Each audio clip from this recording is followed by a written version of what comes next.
E aconteceu! O presidente brasileiro acabou de afundar de vez a diplomacia brasileira. Sempre ele. Passou o fim de semana inteiro metendo o pau na ONU e provocando os Estados Unidos com suas ideias anti-americanas para fortalecimento do BRICS. Era isso mesmo que ele queria? Achou que não ia dar em nada? Fez tudo errado sob os olhares complacentes dos notórios do Itamaraty. Fez tudo errado e cavou a própria cova. Irritado, o presidente dos Estados Unidos, Donald Trump, deu um basta, sinalizando que não vai manter as relações com o Brasil se o governo atual continuar no poder. E mandou um aviso bem claro e em voz alta: não mexam com Bolsonaro. Agora é oficial. Trump está de olho no que tentam fazer com o ex-presidente e não vai permitir que essa perseguição continue. Vamos detalhar essa questão no programa de hoje com profundidade. Acompanhe com a gente. É logo depois do recado de nosso apoiador. É bem rapidinho. Fique por aí. Até já. Olá, aqui é a Ivanice, sou moradora aqui do setor Aeroporto Sul, Aparecida de Goiânia, e eu fiz o tratamento com o Articulac. Eu já vinha há muito tempo sentindo muitas dores, na coluna. Cheguei a fazer um exame, o médico me disse que eu precisava de fazer algumas fisioterapia. Até então andei tomando alguns medicamentos, mas não resolveu. Medicamentos que o médico indicou. Até então eu tomei esses medicamentos e ficou por isso mesmo. Mas eu continuei, sentindo muitas dores e estava ficando mais sério porque eu estava tendo dificuldade para fazer a limpeza da minha casa, para fazer a minha caminhada, para estar na academia, fazendo os meus exercícios. E aí eu resolvi, tomar esse medicamento que é o Articulac. Tomei durante um mês, foram 2 vidros. Nossa, foi maravilhoso. Eu agora já consigo fazer a limpeza da minha casa toda, consegui voltar para a academia e tem um porém, eu sentia também muitas dores nas pernas, inchaço. Nossa, melhorou muito, muito mesmo. E graças a Deus, estou aqui, firme e forte, em primeiro lugar, a Deus e depois esse medicamento que foi muito bom e eu recomendo. Quem tiver aí qualquer problema na sua coluna, eu indico sim vocês estarem usando esse medicamento. E olha, ele dá muita disposição para a gente também, viu? Lá se foi dores nas pernas, dor na coluna, aquele cansaço que eu tinha no corpo todo, devido já à minha idade, que eu tenho também mais de 40 anos, então para mim, assim, esse medicamento para mim caiu como uma luva, tá bom? Então eu indico Articulac. Muito obrigado e Deus abençoe. Olá, meu querido Paulo, que alegria mais uma vez aqui para falarmos desse produto espetacular. E você acabou de ouvir mais um depoimento, mais uma pessoa que hoje não sofre mais com dor. E anota o que eu vou te falar, o próximo depoimento vai ser o seu. Você que hoje, infelizmente, não consegue mais trabalhar direito, a produtividade caiu lá pra baixo, você que não consegue descansar. Estamos em mês de férias escolares, Muita gente de férias, criançada em casa, os netos em casa, os filhos em casa. E aí, como é que faz para aproveitar? Tem gente que não vai conseguir descansar, não vai conseguir viajar, não consegue aproveitar. Como é que aproveita sentindo dor? Dor e felicidade são coisas distintas, são coisas opostas. Mas o que não dá pra fazer é aceitar a conviver com esse problema. E é por isso que eu falo pra você que o Articulac é o único produto no Brasil que é capaz de acabar com a dor na primeira semana de uso. Andrei, por que esse produto ele dá esse resultado rápido? Porque ele tem tudo que um ortopedista recomenda. Quando você levar o seu Articulac pro teu médico, o reumato, o ortopedista, até mesmo clínico, na hora que ele olhar a fórmula, ele vai falar assim, pronto, tem tudo que você precisa aqui. Já tem condroitina, tem magnésio, cúrcuma, vitamina D, cartilagem C2 e o principal de tudo, que é o ácido hialurônico ortopédico. Eu sempre falo aqui do ácido hialurônico ortopédico porque é essa substância hoje que é capaz de recuperar a cartilagem que foi perdida. André, eu tomo cálcio, eu tomo colágeno, eu tomo ômega 3. Não, nada disso vai resolver.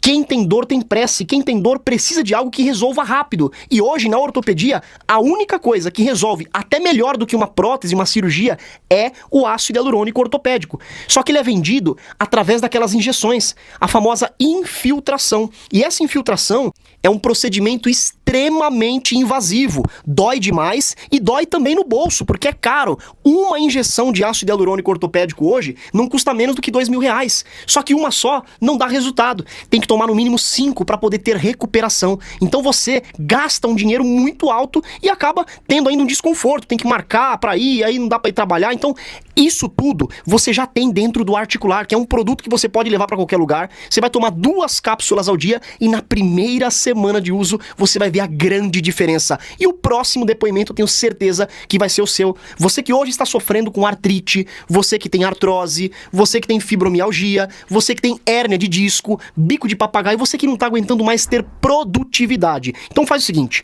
já separa um papel, já separa a caneta.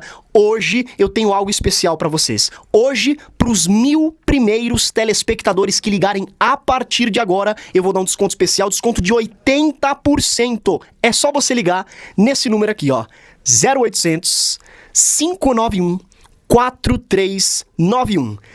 0800 591 4391. Vou repetir. 0800 591 4391. Essa promoção ela vai acabar rápido por conta da nossa grande audiência, mas se eu fosse você eu já ia ligando agora, porque quem ligar agora vai receber em casa de forma gratuita, não paga frete, entrega imediata. O resultado eu nem preciso falar, né? Mais rápido ainda, é na primeira semana de uso. Então você recebe o produto primeiro, começa a usar, faz o tratamento e o pagamento a gente coloca para você só pro mês de agosto. É isso aí, você recebe melhor e só paga em agosto. E o melhor, ganha de presente 2 pomadas massageadoras, são pomadas terapêuticas, pomadas que também têm o ácido hialurônico ortopédico dentro delas. Então você vai fazer um tratamento de dentro para fora com as cápsulas e de fora para dentro com as pomadas. E junto com as pomadas ainda ganha um aparelho de massagem profissional para você poder fazer massagem na área da inflamação, no local da dor. E olha, para finalizar, ainda vai ganhar um robô aspirador que vai limpar sua casa para você, mas tem que ligar agora. Telefone 0800 591 4391. 0800 591 4391, Paulo. Muito bem, já estamos de volta com o nosso programa de análises aqui na Mundial Telenotícias. E hoje, oh boy, o bicho está pegando e pegando feio. Daqui a pouco nós vamos refletir sobre o recado duro que o presidente Trump mandou para as autoridades brasileiras. Você não pode perder, que está muito quente. Mas antes, nós precisamos mostrar o que deixou o americano muito irritado, muito enfurecido. Tudo a ver com as declarações do presidente brasileiro que, como sempre ele foi intempestivo, sem habilidade alguma e com uma enorme ausência de inteligência. Daqui a pouco nós vamos mostrar o recado de Donald Trump para todas as autoridades que estão querendo ferrar com o ex-presidente Bolsonaro. Mas vamos mostrar o que aconteceu no fim de semana primeiro e no encerramento do encontro no Rio de Janeiro. A tentativa do BRICS de se posicionar como um polo alternativo de poder global acabou sofrendo um duro golpe após declarações firmes do presidente americano, ao ameaçar impor tarifas de 10% a qualquer país que se aliar às políticas anti-americanas do grupo do BRICS. Trump deixou claro que os Estados Unidos não tolerarão provocações disfarçadas de diplomacia. Ele decidiu resolver de vez a questão do Brasil como uma das prioridades de sua política externa. A cúpula do BRICS, realizada neste domingo no Rio de Janeiro, foi palco de mais um manifesto genérico contra o que chamaram de políticas protecionistas. Uma cutucada com vara curta e indireta ao governo norte-americano. E essa cutucada foi dada por quem? Pelo presidente brasileiro. Sempre ele. Veja o momento em que Lula diz a maior besteira. Veja. O negacionismo e o unilateralismo estão corroendo o avanço do passado e sabotando o nosso futuro. Pois é. O protagonismo da provocação partiu mais uma vez do governo brasileiro, que historicamente tenta se posicionar como o articulador de uma nova ordem econômica global, chegando a defender no passado a criação de uma moeda única para substituir o dólar nas transações internacionais do BRICS. Ideia que nunca encontrou adesão real entre os demais membros, mas gerou barulho suficiente para incomodar Washington. E o presidente brasileiro ainda disse muito mais durante essa conferência do BRICS. Agora, com Trump sinalizando retaliações econômicas duras, China e Rússia rapidamente recuaram e começaram a tirar o corpo fora. A porta-voz chinesa, Mao Ning, tratou de reforçar que o BRICS não é um bloco de confronto e repetiu o velho chavão de que guerras comerciais não têm vencedores. Veja como ela disse. 刚刚我已经介绍了我们对金砖机制的一个看法。我们觉得金砖机制是国际上的一个积极力量。金砖合作是开放包容的，不针对任何国家。那么至于关税，我们一贯反对搞关税战、贸易战，反对以关税作为胁迫、施压的工具。肆意的加征关税不符合任何一方的利益。A China está morrendo de medo. Não aguenta mais tarifas. Já chegou a um acordo com o governo americano e, por favor, não mande mais tarifas. Os caras não vão aguentar. Já Moscou, por meio do porta-voz Dmitry Peskov, tentou minimizar a tensão, afirmando que a cooperação entre os países do BRICS nunca foi direcionada contra terceiros. A realidade, no entanto, é outra, bem diferente, com economias fragilizadas e uma dependência enorme do comércio global. Tanto China quanto Rússia sabem muito bem que não podem bancar uma guerra tarifária com os Estados Unidos. Sim, sabem, e diante da pressão preferem jogar a responsabilidade nas costas do Brasil, como se as ideias de ruptura com o dólar e o enfrentamento ao Ocidente fossem exclusivamente brasileiras, ideias brasileiras, o que em grande parte são mesmo. O que se desenha agora é um BRICS dividido e incoerente.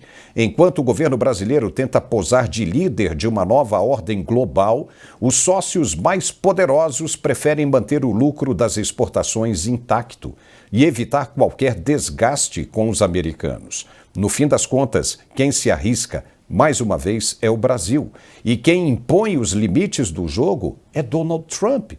No final do encontro, nesta segunda-feira, Lula, com toda a pompa de quem não sabe o que fez, recebeu os líderes do BRICS para a tradicional foto de família no Museu de Arte Moderna, no Rio de Janeiro. Oh, boy! Napoleão já dizia: não interrompa seus inimigos enquanto eles estiverem errando. E o governo brasileiro do PT não está errando. Ele é o próprio erro. É um erro materializado. E o que é pior, não tem ninguém na fila para substituir o mestre dos erros, o pai da mentira. Não tem.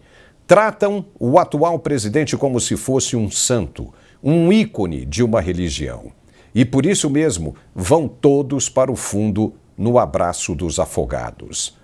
Vamos falar agora da cereja do bolo. Donald Trump está e sempre esteve de olho no Brasil. Ao contrário do que muita gente pensava e dizia, ele nunca deixou de olhar para esse lado gigante da América Latina. Apenas não estava agindo porque havia outras prioridades emergenciais. Mas acompanhava, sim, todos os passos da mais alta corte brasileira, que tentava e ainda tenta esfolar o ex-presidente Bolsonaro. Uma prática que Trump conhece muito bem por ter passado ele mesmo exatamente a mesma coisa. Pois nesta segunda-feira, depois das conclusões do BRICS, o homem ficou irritado e decidiu que chegou a hora de agir com o Brasil, de ajudar os fracos brasileiros, congressistas, sem força alguma, mas com boa vontade, a arrumarem a casa, de acabar com as injustiças que atingem o próprio governo americano. Talvez, se o ministro relator não tivesse invadido a soberania americana primeiro, nada disso estaria acontecendo agora. Talvez. Mas a hora para as conjecturas e suposições acabou há muito tempo. Agora é oficial. O homem mandou um recado bem duro até para aqueles que não conseguem ler nas entrelinhas. Foi muito claro, com todas as letras, para que ninguém invente depois que não entendeu direito, que não conseguiu ler. Ele ainda escreveu em caixa alta, ou seja, deu um grito e um murro na mesa. Nos Estados Unidos, quando você escreve uma mensagem assim, em caixa alta, é sinal de que você está gritando com o seu interlocutor. Trump disse para deixarem Bolsonaro em paz e que ele está de olho. Vamos ver agora o post dele na plataforma social media. Trump disse o seguinte, abre aspas, o Brasil está fazendo uma coisa terrível no tratamento ao ex-presidente Jair Bolsonaro. Eu tenho observado, assim como o mundo, enquanto eles não fazem nada além de persegui-lo dia após dia, noite após noite, mês após mês, ano após ano. Ele não é culpado de nada, exceto de ter lutado pelo povo. Eu passei a conhecer Jair Bolsonaro e ele foi um líder forte, que realmente amava o seu país. Além disso, um negociador muito duro no comércio. Sua eleição foi muito apertada e agora ele está liderando nas pesquisas. Isso não é nada mais nem menos do que um ataque a um oponente político, algo sobre o qual eu sei muito. Aconteceu comigo 10 vezes e agora nosso país é o mais quente do mundo. O grande povo do Brasil não aceitará o que estão fazendo com seu ex-presidente. Estarei observando a caça às bruxas contra Jair Bolsonaro, sua família e milhares de seus apoiadores, muito de perto. O único julgamento que deveria estar acontecendo é um julgamento pelos eleitores do Brasil. Isso se chama eleição. Deixem Bolsonaro em paz. Fecha aspas. O recado foi dado da maneira mais explícita que podia ser. Não há como ser mais claro do que isso. Não há. E o interessante é que não se trata de invadir soberania de ninguém, muito pelo contrário. Só lembrando que os Estados Unidos reúnem documentos importantes que comprovam a invasão do judiciário brasileiro primeiro à soberania americana. Primeiro. E não vai ter desculpa para isso que alivie o que vem por aí. O deputado licenciado Eduardo Bolsonaro disse que não quer comentar o anúncio de Trump. E nem precisa. O anúncio já fala tudo por si só. Eduardo Bolsonaro disse que essa semana ainda tem mais. Veja o que ele disse. Pessoal, sobre essa postagem do Trump, muita gente me ligando, não posso entrar em detalhes, mas eu só posso garantir uma coisa. Essa não será a única vez essa semana que você vai ouvir o governo dos Estados Unidos falando desse tema da perseguição no Brasil. Um abraço, fiquem com Deus. Uau, alguém ainda tem alguma dúvida? Talvez o que o deputado Eduardo disse seja o início das sanções cabulosas contra algumas autoridades brasileiras. E elas deverão ser ainda mais rigorosas do que as que foram aplicadas nas autoridades do leste europeu. Com toda certeza, ministros e delegados sentirão o peso na pele bem mais do que sentiram outras autoridades mundo afora. Essas pessoas ainda não têm a mínima ideia do que são as consequências dessas sanções. E elas são apenas o início de um martírio gigantesco e duradouro que vem aí pela frente. Nós avisamos isso com exaustão. Vamos analisar agora essa nova situação com o nosso comentarista de geopolítica, Gerson Gomes. Gerson, seja muito bem-vindo. Para quem não acreditava que daria no que está dando agora, é hora da gente ver um monte de aliado pulando fora do barco, hein? E como? Aliados internos, como os jornalistas das empresas consorciadas. O que você acha? Seja bem-vindo. Pois é, Paulo. Bom estar de volta. E está tendo algum BRICS aí no Brasil? Eu não sei, você pode até me trazer essa resposta, porque sumiu. Eu abri todos os noticiários e simplesmente essa mensagem do presidente Trump usando a sua rede social, ele, de certa maneira, obstaculizou ou colocou um verdadeiro eclipse em cima da reunião de cúpula do BRICS. Nós já tínhamos comentado na semana passada que não só o presidente da Rússia poderia dar a desculpa de não estar presente, ele participou remotamente, eu ouvi suas palavras, ele foi bastante cuidadoso e foi interessante porque ele aderiu à proposta brasileira no que diz respeito a pautas vamos dizer assim, etéreas. Ele falou sobre crédito de carbono, falou sobre a importância das mudanças climáticas, falou de apoiar as iniciativas do Brasil em relação às questões mais etéreas possíveis, mas ele não entrou em temas controvertidos, como você bem colocou, que pudessem associar à posição dos Estados Unidos.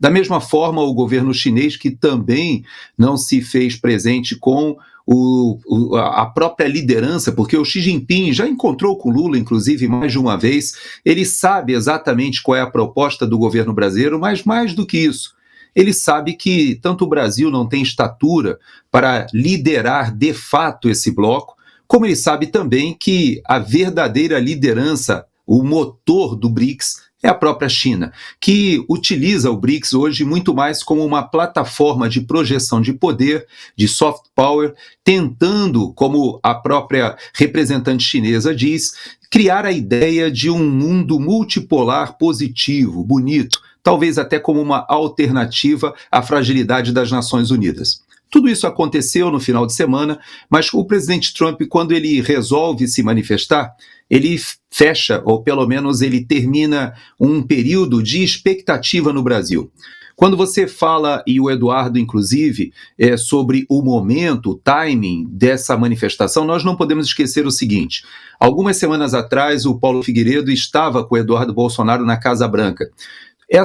Já havia todo um pacote pronto que passou tanto pelo Departamento de Justiça, pelo Departamento, não podemos esquecer que aqui nos Estados Unidos há todo um assessoramento do presidente quando diz respeito a assuntos internacionais. Então o próprio secretário de Estado, o Departamento de Tesouro, todos haviam se manifestado sobre as sanções, eventuais sanções que em algum momento vão ser direcionadas não somente ao ministro Alexandre de Moraes, a outros atores da perseguição política em curso no Brasil. E ficávamos um pouco preocupados por que estava demorando tanto. E quem acompanha aqui nos Estados Unidos sabe que, na verdade, houve o engajamento da questão do ataque de Israel ao Irã.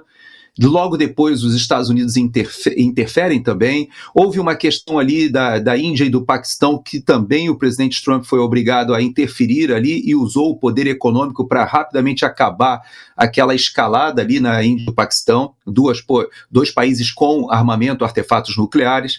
Existia a questão da Ucrânia, mas, sobretudo, Paulo, existia a questão interna da aprovação da maior lei que o presidente Trump resolveu, talvez, utilizar ali a estratégia de Milley, de sair rachando logo, e, na verdade, o que ele tentou foi emplacar tudo o que ele precisava, mais de 3 trilhões, para tocar suas políticas públicas internamente em um único pacote legislativo. Por isso ele chamou de One Big Beautiful Bill. E deu o prazo do 4 de julho para estar sobre a mesa dele. E de fato aconteceu. No nosso último programa nós falamos sobre isso.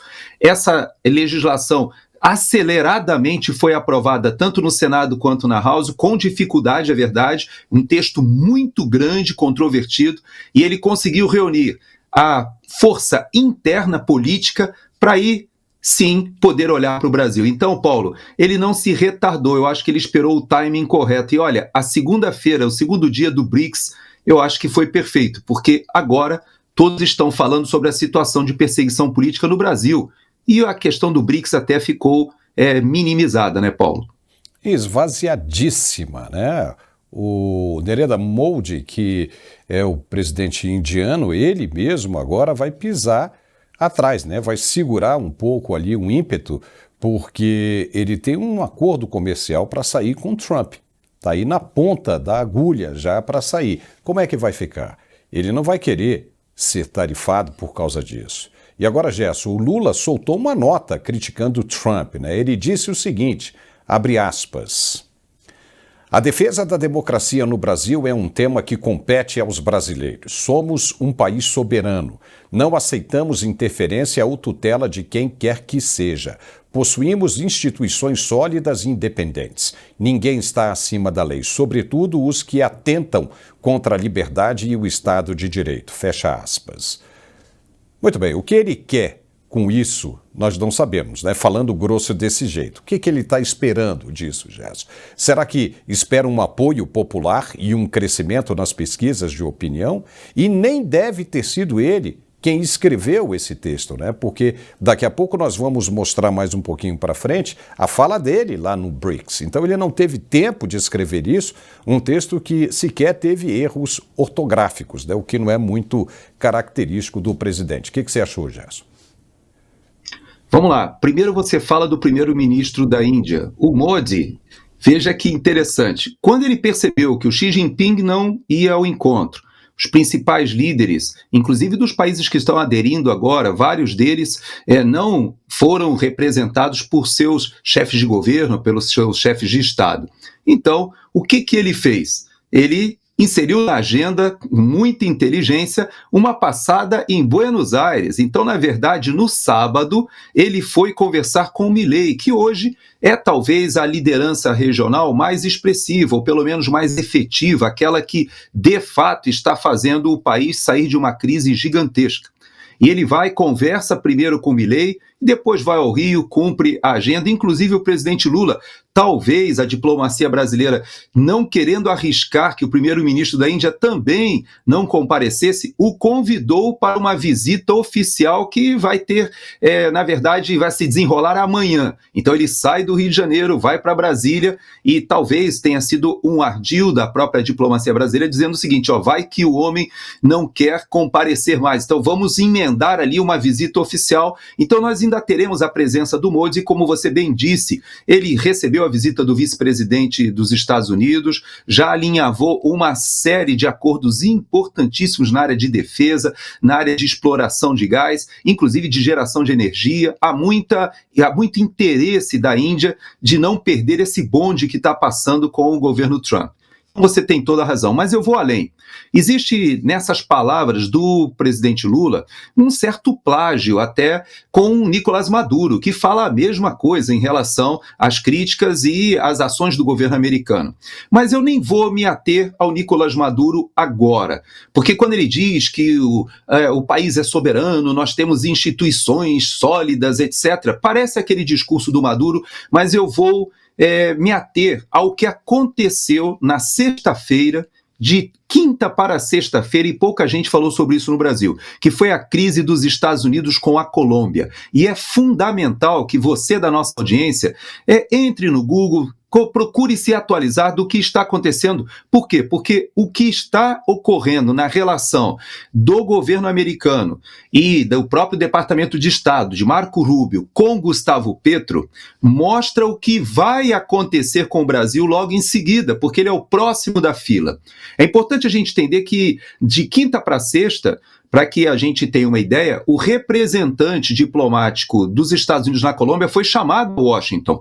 E para quem entende das relações diplomáticas, essa é uma das maiores, vamos dizer assim, cartas que existe no campo diplomático de protesto.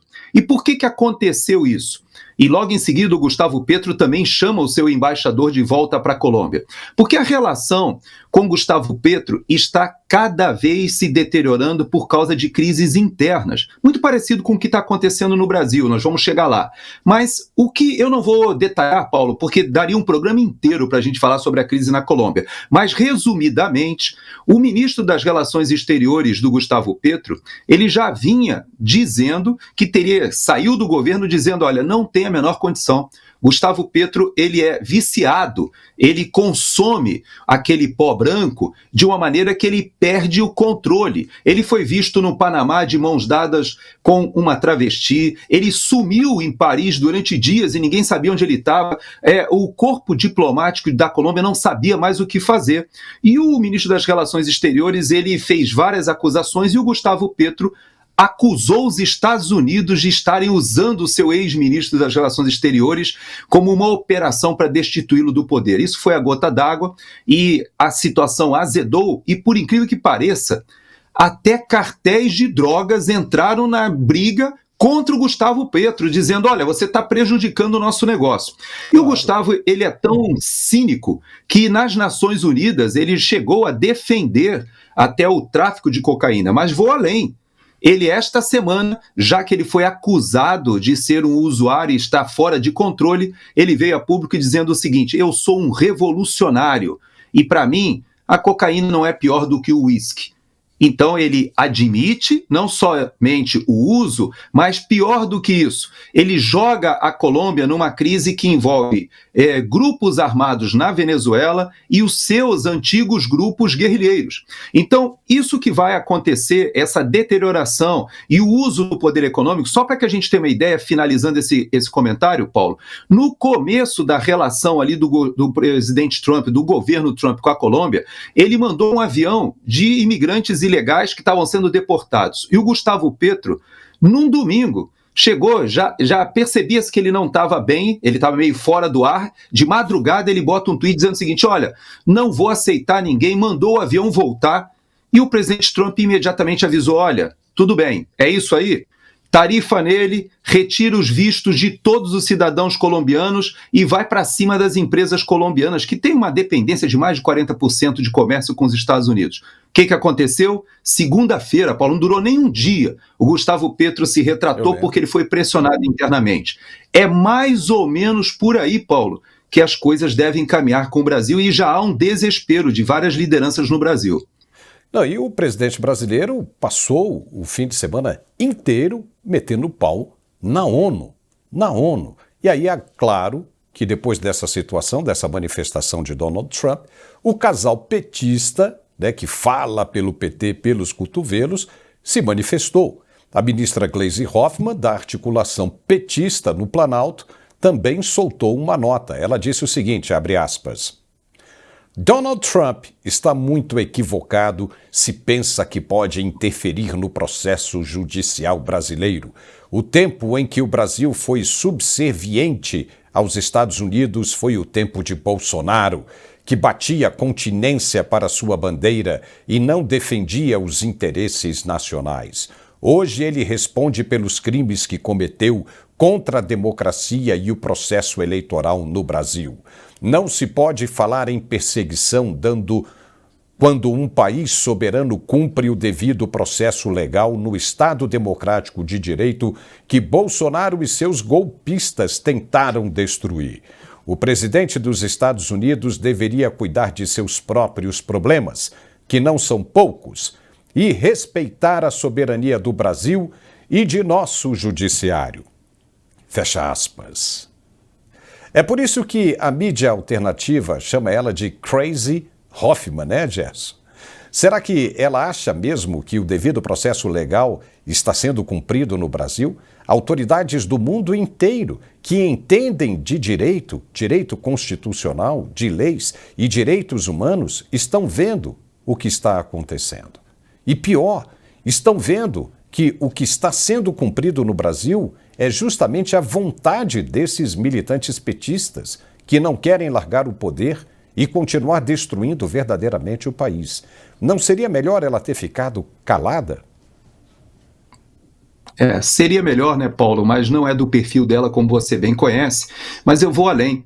A questão da Gleisi Hoffmann, ela denota uma incoerência gigantesca dessa esquerda que tem esse olhar anti-americano quando fala de soberania. É impressionante porque nós temos exemplos incontestes de interferências do Brasil, seja por intermédio do BNDES, que interferiu em eleições de vários países da América Latina com o uso das suas empreiteiras, jogando dinheiro. A Lava Jato provou, e nunca podemos esquecer que nós temos um presidente descondenado, mas não inocentado. As provas ainda estão lá.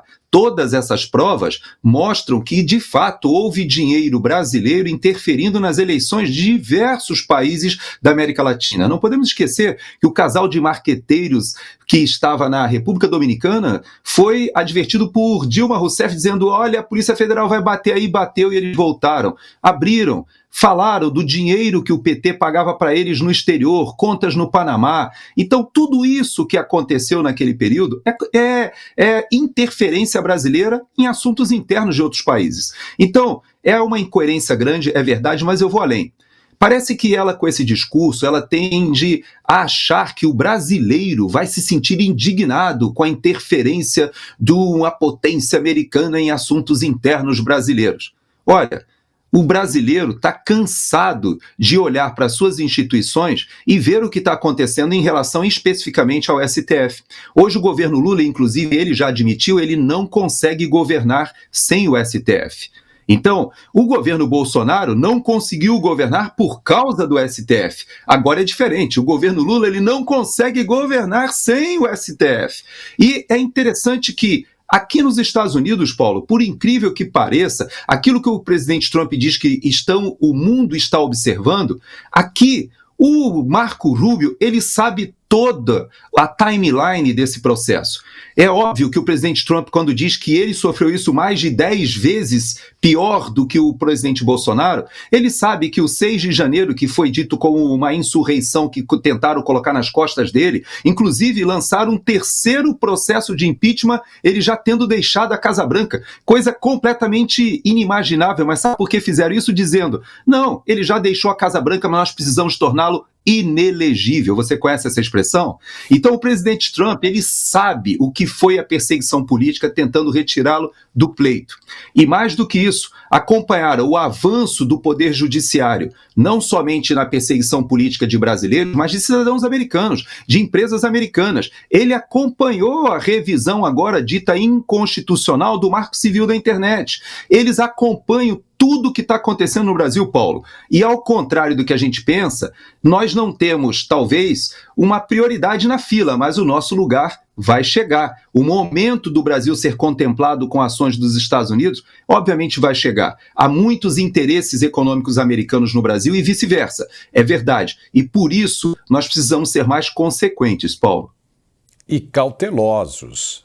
A política brasileira, as autoridades brasileiras precisam ser bem cautelosas, porque o Trump disse, nós não precisamos deles. Eles é que precisam de nós. E nós temos agora um vídeo gravado pelo deputado e líder do PT na Câmara, Lindenberg Farias, ofegante, nervoso. Ele também criticou o posicionamento de Trump. E é claro que ele falaria, né? Porque a esposa dele falou primeiro, é óbvio que ele tinha que falar. E falou. Chamou o Brasil de coloniazinha dos Estados Unidos. Veja o vídeo dele.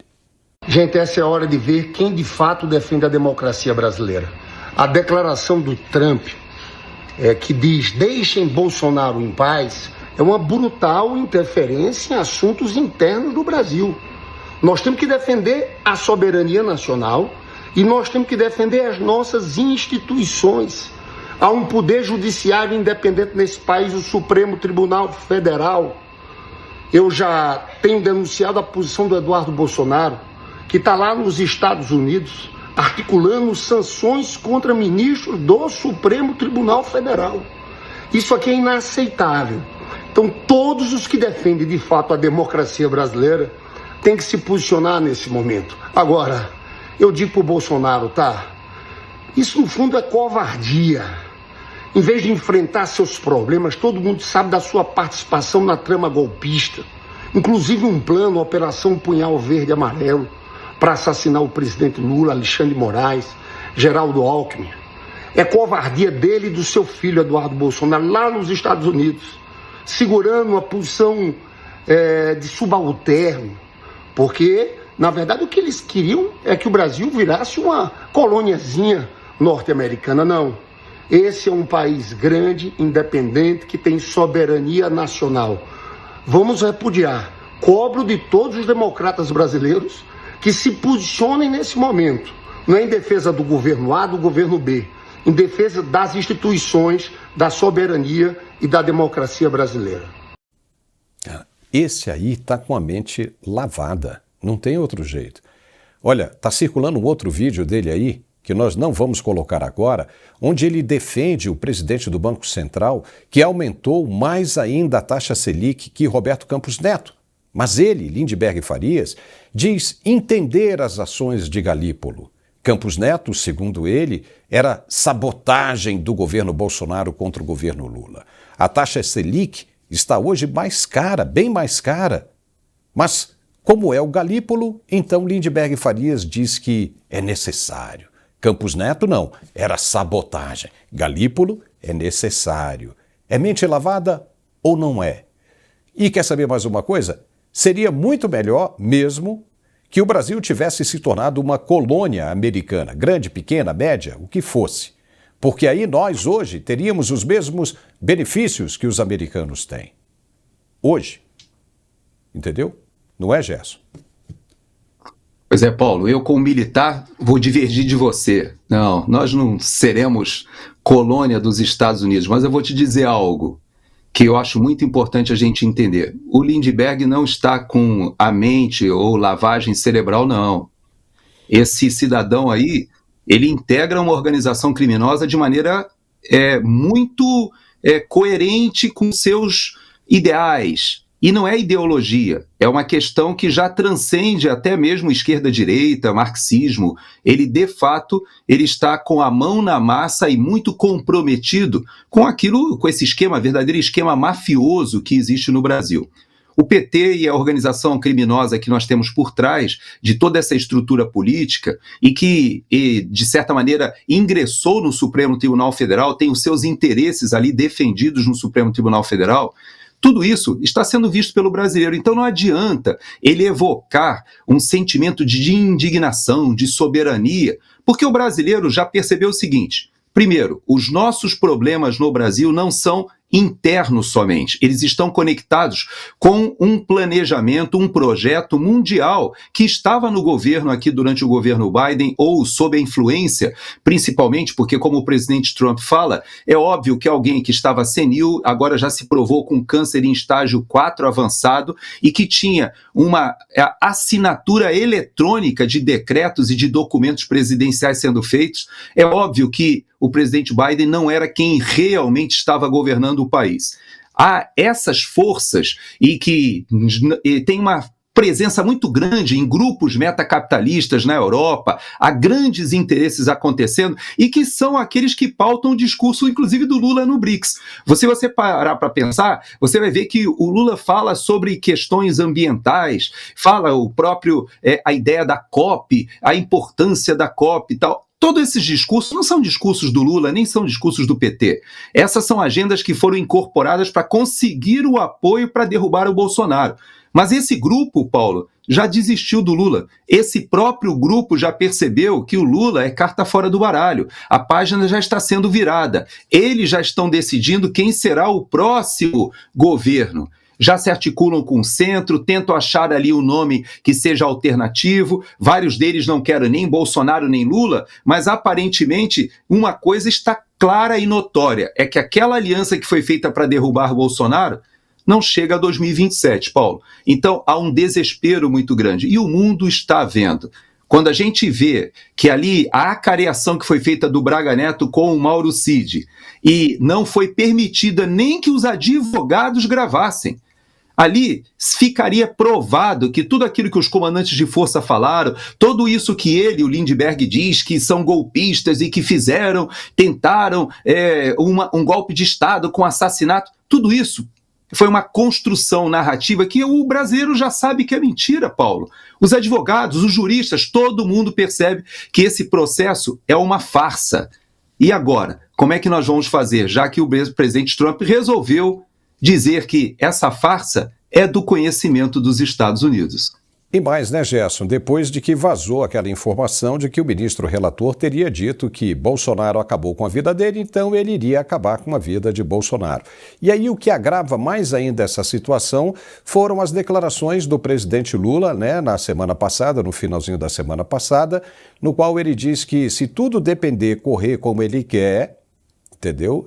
E o Brasil terá um primeiro presidente com um quarto mandato. O que ele quer dizer com isso? Será que tem alguma coisa a ver com aquilo que a gente já discutiu aqui, mas daqui a pouco a gente vai falar. Será mesmo que nós vamos ter eleições em 2026, diante do que nós estamos vendo acontecer agora?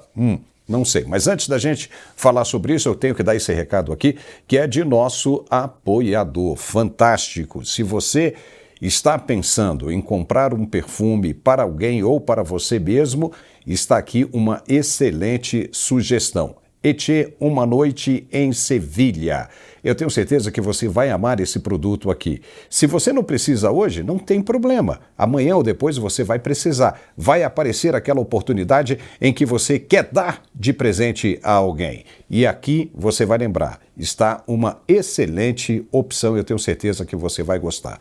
Você que está aí nos Estados Unidos, quer adquirir esse produto, você que está na Europa, você que está no Canadá ou na América do Sul ou no Brasil inteiro, acesse o site que está aparecendo aqui na sua tela, etchelojavirtual.com, e faça o seu pedido hoje mesmo. Olha, o preço está muito bom, aproveite porque está acabando o estoque, depois vai ter mais, mas desse estoque, ainda com esse precinho, e a turma divide em quantas vezes você precisar no seu cartão. Ok? Então acesse rapidinho o site que está aparecendo ali, etchelojavirtual.com, e faça o seu pedido hoje mesmo. Obrigado. E vamos continuar com o nosso programa. Estávamos conversando com Gerson, vamos conversar com ele agora de novo.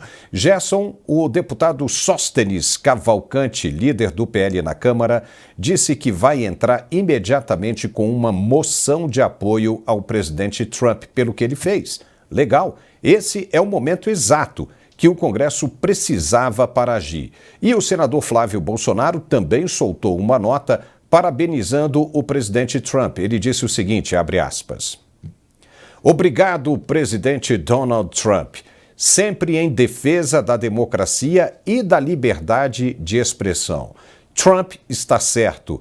Quem deve julgar Bolsonaro são os brasileiros nas urnas. Não se trata de justiça, se trata de uma verdadeira caça às bruxas contra quem ousou enfrentar o sistema e governar pelo povo. Parabéns pelo seu trabalho incansável, meu irmão. Bolsonaro, sabemos da sua luta aí." Fecha aspas.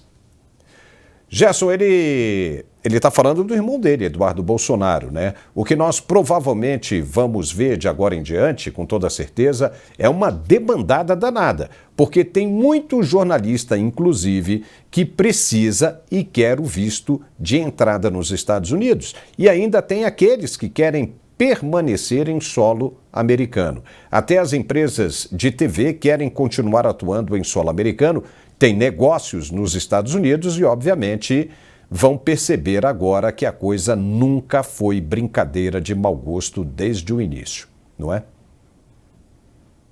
Pois é, Paulo.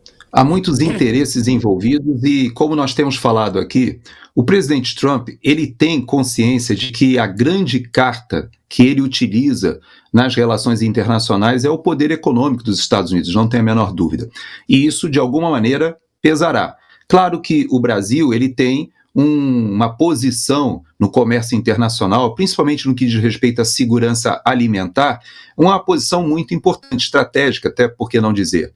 Mas é importante a gente entender que o presidente Trump, e principalmente, não podemos deixar de lembrar disso, do seu secretário de Estado, primeiro latino da história dos Estados Unidos a ocupar esse cargo, que é um cubano.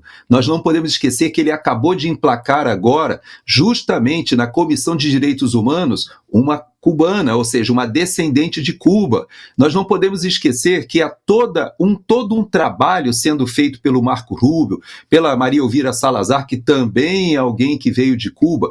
Todos eles conhecem o estrago do Foro de São Paulo. Eles sabem exatamente o que foi o projeto de poder, como foi arquitetado isso, seja ali na Nicarágua de Ortega, junto com Fidel Castro e Lula, os três dinossauros ainda estão ativos? Não necessariamente. A gente já vê que Lula já está num ocaso, a gente percebe que o próprio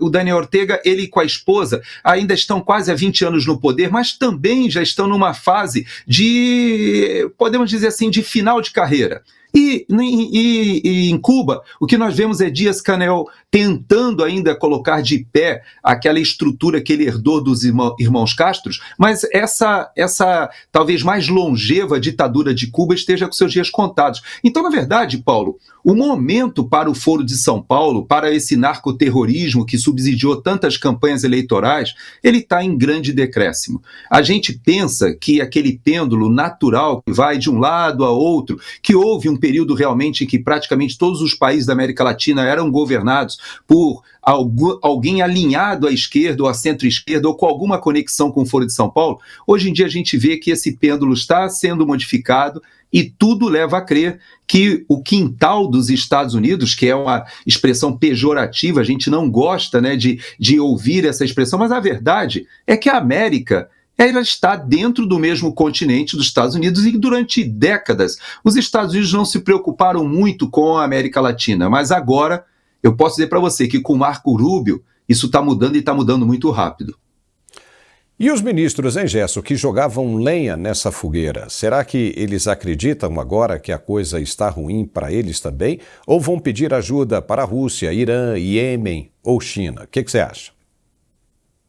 Não tem como, né, Paulo? Porque, na verdade, esse alinhamento brasileiro com países que são vistos pela comunidade internacional como problemáticos, essa talvez seja a melhor expressão, problemáticos. Vamos pegar o caso do Irã, por exemplo. O Irã, ele, desde a Revolução de 1979, ele vive um drama interno com a sua população, mas isso teve grandes reflexos. Teve reflexos de atritos com os Estados Unidos, é verdade. Com Israel, sim, houve uma organização terrorista capitaneada pelo Irã que utilizou estados próximos e ao redor de Israel, tentando sufocar Israel por questões religiosas. Hoje não dá para a gente falar sobre isso, que o programa está muito apertado, mas, na verdade, o que a gente vê ali no Oriente Médio é uma luta que traz aspectos escatológicos. O que quer dizer isso? Como cada uma dessas religiões enxerga o fim do mundo, o final dos tempos. E aqui nos Estados Unidos nós temos os grupos cristãos que subsidiam, inclusive pressionaram pela mudança da capital de Tel Aviv para Jerusalém. Ao mesmo tempo, nós temos os sunitas que enxergam essa questão dos últimos tempos e os islamitas de uma forma muito importante em cima de Jerusalém, mas os xiitas são aqueles que entendem que devem ir às últimas consequências no que diz respeito à destruição de Israel. Por isso eles utilizaram o Hezbollah no Líbano, utilizaram os Houthis ali no Iêmen, utilizaram as milícias no Iraque, estavam dentro da Síria até pouco tempo, mandando junto com Bashar al-Assad. Tudo isso estava pressionando, sufocando, e eles foram os fomentadores do ataque do Hamas do dia 7 de outubro de 2023. Então você veja que tudo isso que aconteceu, não dá para colocar o Irã, como o presidente Lula entende, como um país vítima de um ataque que aconteceu agora. Ele retira do contexto, mas os analistas internacionais, Paulo, eles conseguem enxergar que essa ideia do sul global, ou como o próprio presidente Putin falou nas suas palavras, ele fala, eu não sou do sul global, mas eu acho que eu acrescentaria dizendo que é o sul global e o leste, ou dizendo, é que nós temos o oeste ocidental e seria o leste da Ásia Central e que ele se considera partícipe. Seja como for, Paulo, vários problemas da Rússia em guerra com a Ucrânia, do Irã em guerra lá com Israel, da China e a Índia no mesmo bloco, mas sabendo que tem atritos e interesses divergentes. Então, o que eu aconselharia ao presidente Lula, a esses grupos, é o seguinte, Paulo, aproveitem a oportunidade do primeiro-ministro da Índia estar aí, tem a própria reunião amanhã com ele, que é uma visita oficial, e preste atenção nesse homem, porque ele é alguém que faz uma política externa com muita inteligência. Ele é um aliado privilegiado dos Estados Unidos na área de defesa para se defender da China. Ele utiliza a compra do petróleo barato da Rússia para conseguir aproveitar essa onda da guerra na Ucrânia. Ele, ao mesmo tempo, apoia o Irã ali num porto que ele está querendo fazer. está ali no Brasil tirando foto com Lula, no Lulinha Paz e Amor. Ele sabe, mas ele passou primeiro na Argentina, ele já combinou com o Trump o que vai fazer, é alguém que sabe jogar o jogo. E o Brasil, infelizmente, Paulo, a nossa diplomacia, que historicamente sabia fazer esse jogo diplomático com muita maestria, agora, no governo PT, desce do muro, resolve tomar partido, e o pior, né? Partido do lado, normalmente, de ditaduras e de governos problemáticos, digamos assim. E ele, o indiano, ainda conta com os Estados Unidos para segurar os avanços do Paquistão. E olha só como a nota que a gente falou agora há pouco do Lula, não foi ele mesmo que escreveu. No meio da tarde, ele falou no BRICS que não vai comentar as declarações de Donald Trump. Ele mudou de ideia. Veja. Olha, eu não vou comentar essa coisa do Trump e do Bolsonaro. Sabe, eu tenho coisa mais importante para comentar do que isso.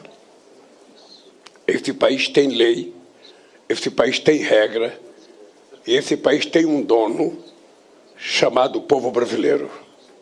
Portanto, dei palpite na sua vida e não na nossa. Ainda assim, ele deu uma cutucada, né? O curioso é que Lula vai à Argentina, como a gente está vendo aí, tira foto segurando um cartaz onde se lê Cristina livre, em uma clara ofensa à soberania de outro país, em referência à ex-presidente da Argentina, Cristina Kirchner. Não é a mesma coisa? Mas a esquerda brasileira acha que tudo pode e os outros não. Veja o caso da deputada Érica Hilton. Que critica os ricos, mas desfila com bolsa de R$30 mil. É um bando de gente de mente lavada. Gerson Gomes, o que você acha? Pois não é possível, Paulo. Não é possível que nem desenhando os caras não vão entender o que está acontecendo agora. O governo do PT não dá para continuar mais um mandato. Não dá. Tem que terminar esse que está aí e acabou.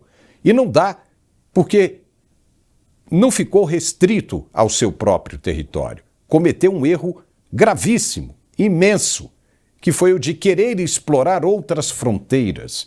E o que é pior, com a mesma ideologia superada de pensadores ultrapassados do século passado. Provada que não era nada mais que um engodo, era um erro e que nunca daria certo mesmo. Mas o PT acreditou nisso e fez o que não deveria fazer. Agora não adianta reclamar. O Brasil não é maior que a Rússia, que a China, que o Canadá. Se todos esses países baixaram a cabeça para quem tem mais poder no tabuleiro da geopolítica, o que passa pela cabeça dos mandatários brasileiros? Complexo de grandiosidade? O Brasil não é páreo para superpotências, né, Gerson?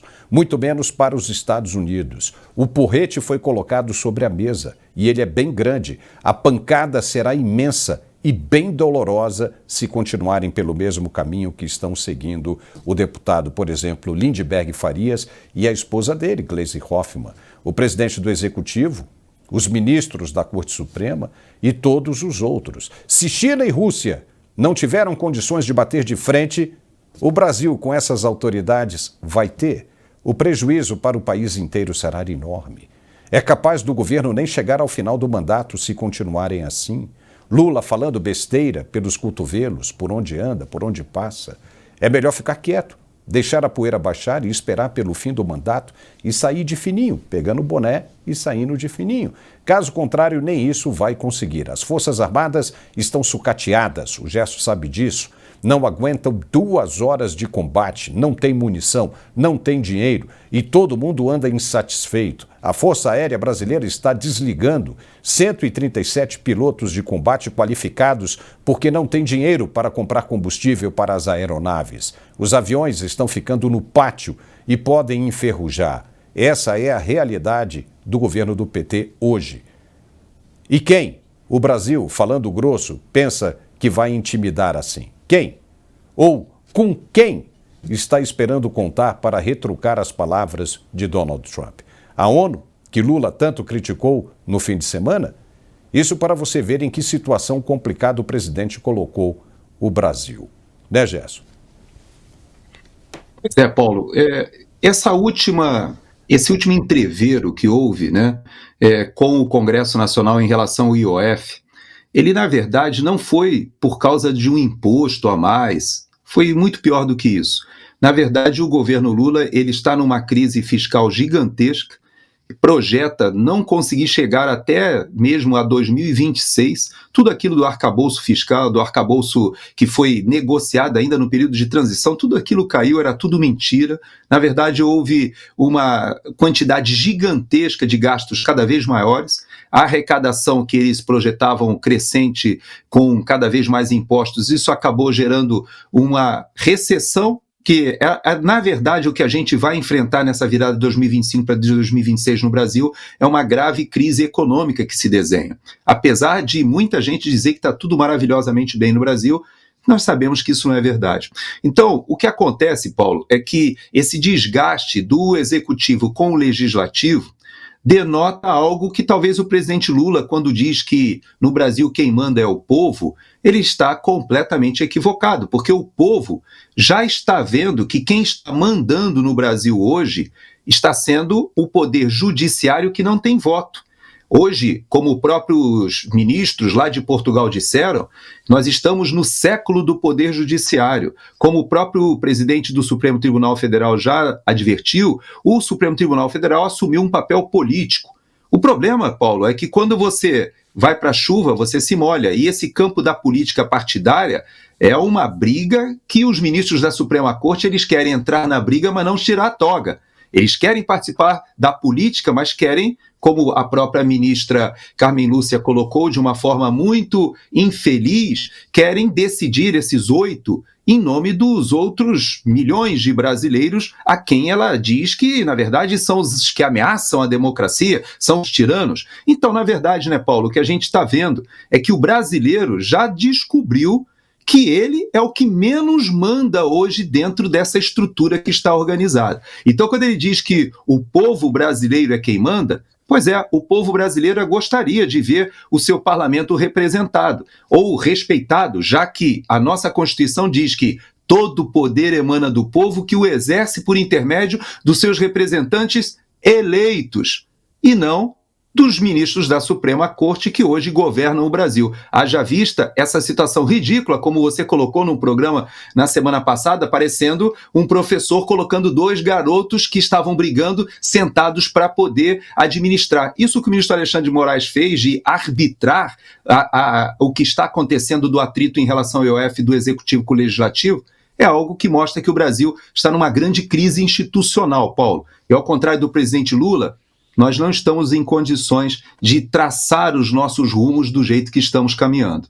E o presidente Lula já deixou claro que o Executivo vai continuar batendo nessa questão do IOF quando estiver ali frente a frente com o Legislativo. Se é que o Legislativo vai para uma audiência dessa de conciliação, uma vez que o Supremo não tem atribuição legal nenhuma para isso. Nem legal, nem constitucional, nenhuma. E tudo isso me faz lembrar um momento esse que nós estamos vivendo, Gerson, de 1970. Era uma época bem interessante. Havia uma canção muito bonita do grupo Incríveis. Ela era muito patriota e fazia os brasileiros encherem o peito de orgulho ao cantá-la. Ela dizia assim, nós vamos abrir aspas, porque não podemos mostrar o vídeo da canção, porque senão a plataforma derruba. Mas ela dizia o seguinte, abre aspas: as praias do Brasil ensolaradas, lá, lá, lá, lá, o chão onde o país se elevou, lá, lá, lá, lá, a mão de Deus abençoou, mulher que nasce aqui tem muito mais amor.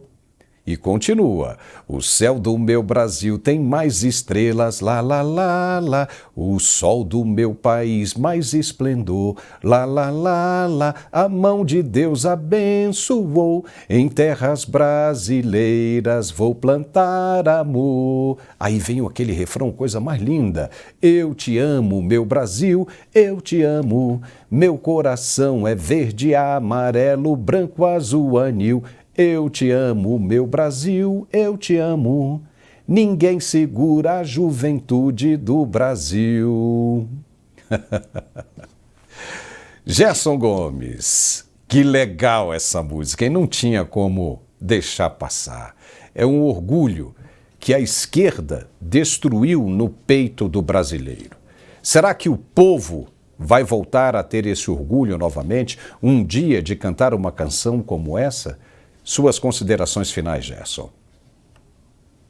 Pois é, Paulo, já que você evocou aí a década de 70, essa música, que eu me lembro também da minha infância, cantei muito essa música aí também, eu vou um pouquinho antes, eu vou a 1968 e faço as minhas palavras finais, o meu tributo de consideração, respeito, até de votos à família enlutada lá no Rio Grande do Sul, em Santa Maria, do agricultor Valdemar Both, 53 anos, bem mais jovem do que eu, e lá em Santa Maria, trabalhando, cortando lenha, ele foi literalmente assassinado por alguns agentes.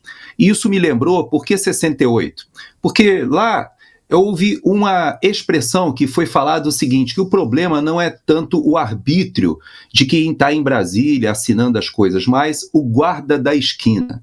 E o Pedro Aleixo, que era vice-presidente ele era vice do Costa e Silva, dizem, né, não tem prova disso, mas dizem que ele chegou para ele e falou assim, olha, o problema não é o senhor, o problema não é assinar o AI-5 ou qualquer outra dessas ações arbitrárias e até, de certa maneira, que impõe sobre uma população algo que é muitas e muitas vezes tido como necessário olhando aqui de Brasília, mas o problema é o guarda da esquina. E esse guarda da esquina, a gente viu isso na pandemia acontecer bastante ali com as guardas municipais. Então eu quero dizer que as minhas últimas palavras é que o brasileiro precisa refletir. Esse ativismo ecológico, esse ativismo da esquerda, essas pautas woke, enfiando goela abaixo da população, fazem com que agentes, os guardas da esquina, eles às vezes saiam do controle e no exercício da sua atividade acabam atingindo a população. É isso que a gente está vendo com os presos do 8 de janeiro, nós temos presos políticos inocentes e nós estamos sofrendo no Brasil a ação desse monte de guardas da esquina, Paulo. É isso aí, Gerson, obrigado, foi um excelente programa, vamos ficar atentos porque da agora para frente muita coisa vai se desenrolar em função do que vimos aí sendo feito pelo presidente Donald Trump. Obrigado, viu, Gerson? E até a próxima.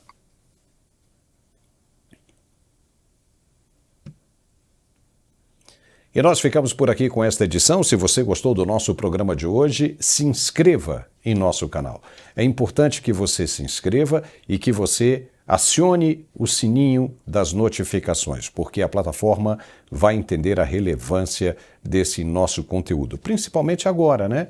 Num momento como esse, acreditamos que as plataformas, pelas pressões que nós vimos do Poder Judiciário tentando regular as plataformas, né, as de mídias sociais, é muito provável que tentam esconder o assunto de hoje, ou pelo menos tentar abafar o que aconteceu. Mas não vão conseguir. Felizmente não vão conseguir, porque é o assunto do dia, é um assunto que repercute no mercado internacional e que vai render muito durante essa semana e as próximas vindouras, porque é muito importante. Portanto, faça a sua parte, contribua conosco, apertando o sininho de notificações, se inscrevendo no canal e compartilhando esse vídeo com o máximo de pessoas que você puder. Só assim nós vamos conseguir seguir em frente e vencer essa dura batalha que tem atordoado todos nós. Um forte abraço. Amanhã ao meio-dia nós estamos ao vivo de volta aqui no canal e eu conto com a sua presença. Até lá.